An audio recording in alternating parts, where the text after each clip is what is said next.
sidee isku tihiin taleefankaaga? ma kugu adag tahay in moobilkaaga aad wax yar dhulka dhigto? ma ka warwartaa inuu kaa lumo ama aad weydo waxyaalaha kugu jira taleefankaaga? ma dareentaa diiqad ama warwar mar kasta oo dabku kaa dhaco ama aad noqoto khad la'aan?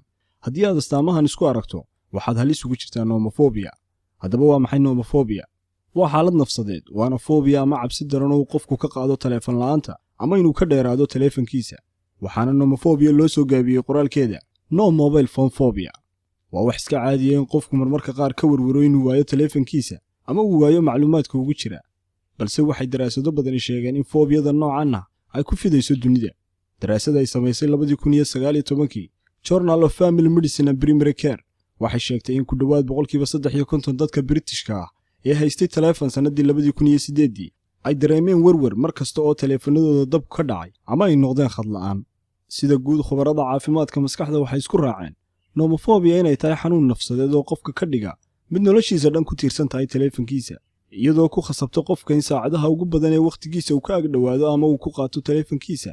haddii uu ka dheeraado ama uu ku fikiro taleefan la'aanna uu wajahayo dareemo xunxun. tusaale ahaan, inuu dareemo walaac mar kasta oo ay tahay inuu moobilkiisa dhulka dhigo ama aanu isticmaali karayn waqtiyada shirarka ama waxbarashada. inuu dareemo cabsi iyo jahwareer mar kasta oo uu hore u heli waayo taleefankiisa ama uu ka waayo meesha uu malaynayo inuu dhigay. iyo sidoo kale inuu dareemo warwar iyo cabsi mar kasta uu ka fikiro taleefan la'aan. haddaba su'aasha muhiimka ee isweydiinta mudan waxay tahay, maxaa sababa ama keena nomophobia? ma jirto sabab gaar ah oo la isla waafaqsan yahay oo keenta nomophobia, balse khubarada caafimaadka maskaxdu waxay aaminsan yihiin in nomophobia ay keenaan faktarro dhowr ah, sida isticmaalka faraha badan ee qofku noloshiisa ku xidho taleefanka iyo inuu had iyo jeer ka warwaro waxa dhici kara haddii aanu haysan taleefankiisa marka uu u baahdo, iyo inuu sidoo kale qofku cabsi xooggan ka qabo inuu go'doomo isagoo aaminsan in taleefankiisu yahay isku xidhaha isaga iyo dadka uu u baahan yahay inuu ku xidhnaado. taleefankiisa la'aantiina uu noqonayo keli. cabsida uu ka qabo kelinimada iyo go'doonkana waxay keenaysaa inuu mar walba gacanta ku hayo taleefankiisa si aanu u dareemin cidlo, iyo inuu sidoo kale jecel yahay qofku inuu muuqdo oo mar walba la arko lana maqlo, iyadoo taasi ku kaliftay inuu si isdaba jooga oo xusoo geliyo ama ugu soo sheergareeyo bogaga uu ku leeyahay baraha bulshada uuna ka warsugo falcelinta dadka ku xidhan. taasina ay sababto inuu waqti badan ku lumiyo taleefanka.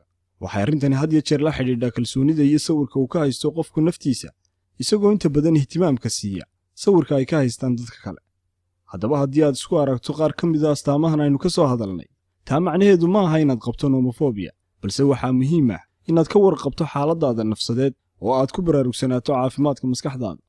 marka laga tago nomophobia, waxaa jirta in isticmaalka faraha badan ee taleefanku inoo leeyahay dhibaatooyin fara badan oo u badan dhibaatooyin maskaxeed. haddaba adigu isweydii, taleefankaagu ma yahay mid inta badan u adeega oo waxtar iyo faa'iido u leh noloshaada iyo danahaaga, mise wuxuu keliya oo kaa lumiyaa wakhtiga aad ku faa'iidi lahayd waxyaalo noloshaada faa'iido u leh if iyo aakhiraba, sida inaad cibaadaysato, wax barato, wax akhrido, jimicsato, hagaajiso xidhiidhka kaala dhexeeya Ilaahay iyo xidhiidhada kaala dhexeeya naftaada iyo dadka noloshaada muhiimka u ah.